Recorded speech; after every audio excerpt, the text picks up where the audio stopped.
Mesdames, messieurs, bonjour. Aujourd'hui, premier épisode de Dans ton fluff. On va parler des Blood Angels et au passage, je vais vous montrer un petit peu plus en détail l'étendue de mon armée. Bienvenue dans la Wargame Room.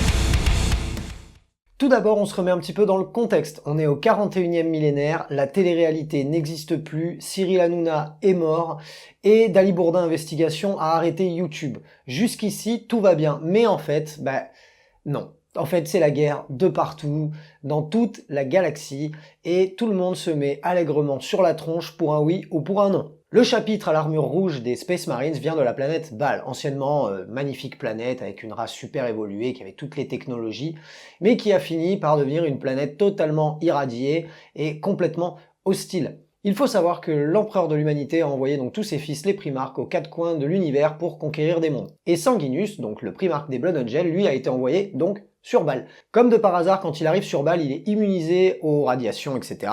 Il est super beau gosse, il est blond, le visage lisse, il a des ailes d'ange dans le dos. En clair, c'est un dieu vivant.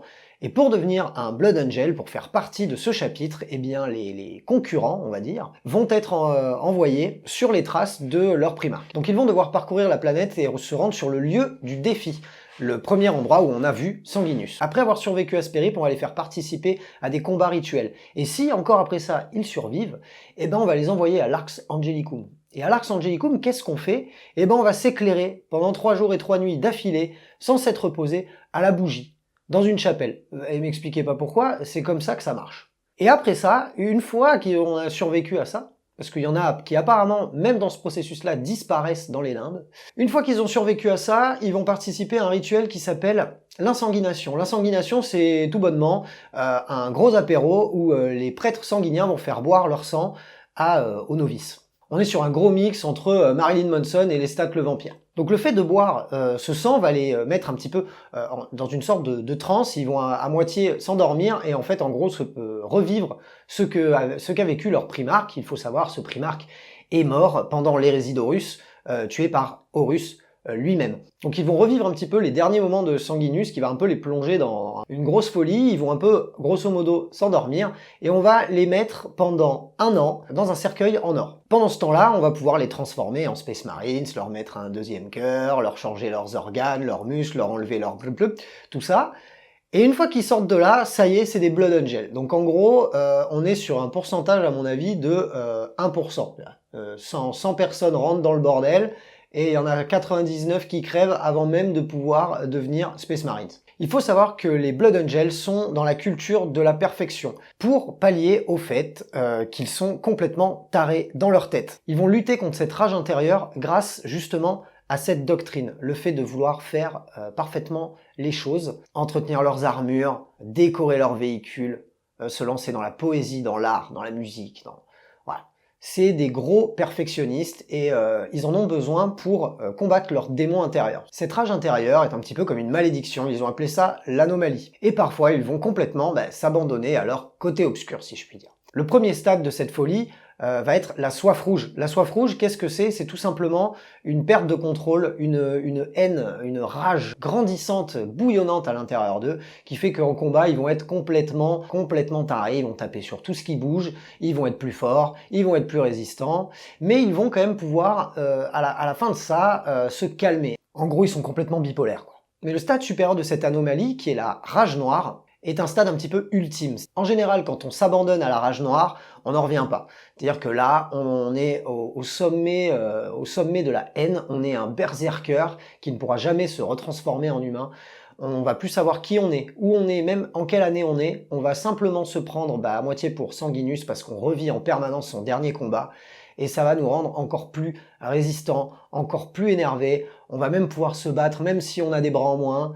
Et apparemment, on aurait même vu des mecs succomber à la rage noire, mais continuer à se battre tout en étant en feu, par exemple. Certaines personnes vont mettre ça sur le dos du chaos directement en disant que ce chapitre est corrompu par le chaos et que de toute façon, en fait, c'est les mauvais garçons, grosso modo. Et d'autres personnes, peut-être un petit peu plus sensées, vont dire que bah, c'est peut-être dû aussi au fait qu'ils vivent sur une planète irradiée, hein, et que bah, forcément, quand on bouffe de la radiation toute sa vie, bah, au bout d'un moment, on vient peut-être un petit peu toquer.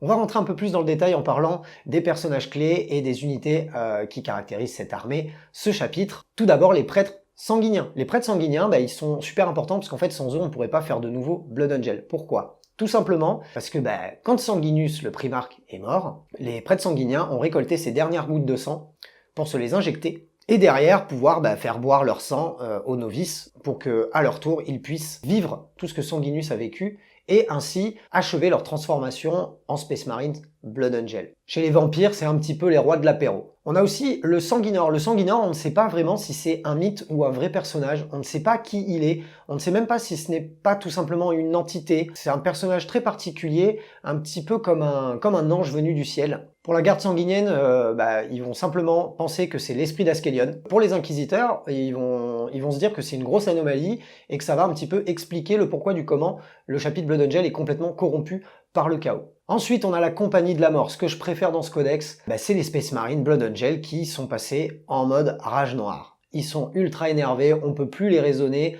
c'est terminé. Donc on va repeindre leur armure en noir, on va les foutre dedans, on va les mettre dans des donjons entre les combats parce que sinon ils vont tuer tout le monde. On a beaucoup trop peur que le truc se propage, donc on les enferme.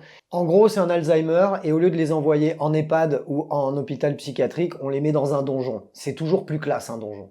Et on va les envoyer au charbon et grosso modo, on est sur de la Suicide Squad. On va les envoyer dans les pires missions, les endroits où personne veut aller. On va les envoyer en première ligne et on va leur dire « Allez les gars, vous défoncez tout et après on vient, on finit le travail ». On va d'ailleurs parfois retrouver des cadavres de civils sur les champs de bataille, complètement vidés de leur sang, parce que bah, les mecs auront envie de becter à un moment, et après ils vont retourner au charbon, et bah, encore voilà une petite référence au vampirisme, hein, c'est clairement le chapitre des vampires de l'Imperium, grosso modo. Ces gars en armure noire vont être donc du coup encore plus résistants que les autres.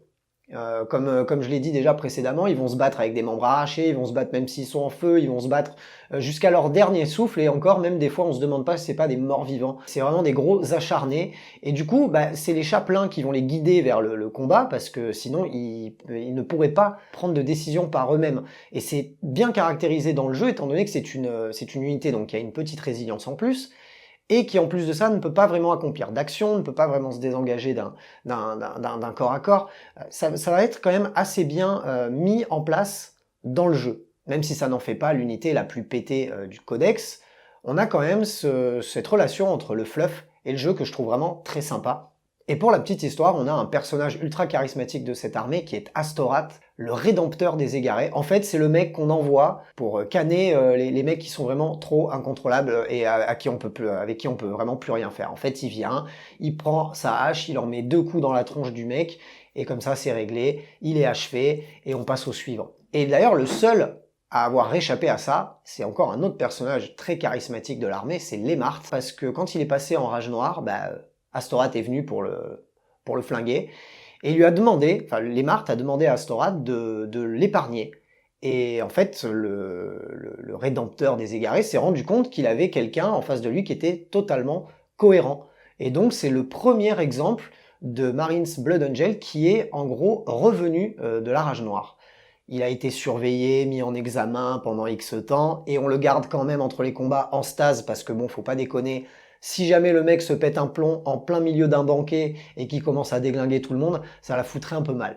Mais l'histoire est super cool, ça en fait un personnage encore plus charismatique, et du coup, en jeu, ça se caractérise par des capacités spéciales qu'il va appliquer à toute la Death Company, parce que c'est un petit peu bah, leur grand chef en fait. On va parler de Méphiston, le grand maître archiviste du chapitre Blood Angel, anciennement appelé Calistarius, quand il était un simple archiviste. Il s'est retrouvé dans une bataille, enseveli sous des gravats, et en gros, il est, on ne le sait pas, mais peut-être mort, pas mort, bon, il a galéré, en gros, sous les gravats, entre la vie et la mort, justement, et lui aussi, d'ailleurs, a vaincu cette rage noire. Il en est revenu encore plus badass qu'avant, et c'est comme ça, petit à petit, après qu'il a gravi les échelons, et qu'on l'a renommé Méphiston, le seigneur de la mort. On l'a carrément récemment mis en stase pour le transformer en Primaris, parce qu'on avait vraiment trop peur que le mec devienne trop puissant et déglingue tout le monde. Donc on s'est dit que peut-être que le faire primariser canaliserait un petit peu ce pouvoir. mais on n'en est pas sûr, et vu la froideur du type, on se dit qu'il a quand même toujours un bon gros pet au casque. Et pour finir, on ne peut pas parler de ce chapitre sans évoquer Dante, le commandeur suprême de l'armée. Il est là depuis 36 000 ans, il a fait toutes les batailles, il est un peu blasé de la vie, c'est un peu le boomer du chapitre. Il est là de tout, il en a marre, tout ce qu'il attend, parce qu'il est en fait persuadé qu'un jour il aura un énorme défi à relever, qui va être de protéger l'empereur personnellement et mourir au cours de ce combat. Et il attend ce combat parce que grosso modo il en a marre d'être là. Il conserve son masque en permanence sur son visage parce que avant il était beau gosse, blond et tout lisse, et maintenant il est tout ridé, tout fripé avec des cheveux gris. Donc il veut pas trop que sa légende meure, alors du coup il se planque sous son masque pour que les gens le considèrent toujours un petit peu comme le mec le plus badass du chapitre. Et je vous rassure, même si le mec a 3000 ans, il est encore en parfait état de marche, hein. Il défonce tout ce qui bouge, il est super fort. Et en plus de ça, Roboute Guilliman lui-même l'a investi d'une mission qui est d'aller dans la Balafre Rouge et de sauver des peuples, intervenir dans des guerres, dans des conflits. Bon, Dante va très vite se rendre compte que Roboute lui refile une grosse patate chaude, parce que c'est un peu une mission bien galère. Il va perdre un tas de mecs dans l'histoire. Donc du coup, c'est pas vraiment une super bonne mission. Mais bon, au passage, Roboute Guilliman lui passe un petit peu de pommade en le nommant Seigneur de la moitié de la galaxie. Rien que ça. Donc on peut en conclure que entre ça, plus le fait que Roboute Guilliman arrive au moment où Sanguinius est mort pour filer le dernier coup de grâce à Horus et en retirer tout le mérite, on peut en conclure que c'est un petit peu un trou de balle. Un trou de balle. Vous avez capté là? On en a terminé avec cette vidéo sur le fleuve Blood Angel. Je voulais vous faire ce genre de format avec mes mots et sans rentrer dans la grande narration, écrire des textes, parce que déjà je ne pense pas avoir le talent, ou du moins l'expérience nécessaire pour le faire, et en plus de ça, beaucoup de chaînes le font déjà très bien, et je vous invite d'ailleurs à aller les découvrir sur YouTube. J'espère que vous en aurez un petit peu plus appris sur le chapitre. C'est encore une fois les très grandes lignes de l'histoire des Blood Angel racontées avec mes mots, avec mes blagues pourries. J'espère encore une fois que ça vous a plu. Si c'est le cas, mettez un petit pouce bleu, activez la cloche, j'en ferai d'autres. Si ça vous a plu, dites-le en commentaire. Au moins je saurai si je continue ce format ou si je le présente un petit peu différemment. Je suis prêt à me remettre en question à tout moment. Merci encore une fois de m'avoir regardé. Si vous avez envie de supporter la chaîne, vous pouvez vous rendre sur Tipeee et faire un petit don pour que la chaîne perdure et évolue dans le temps encore plus vite. Et moi je vous dis à bientôt dans la Wargame Room.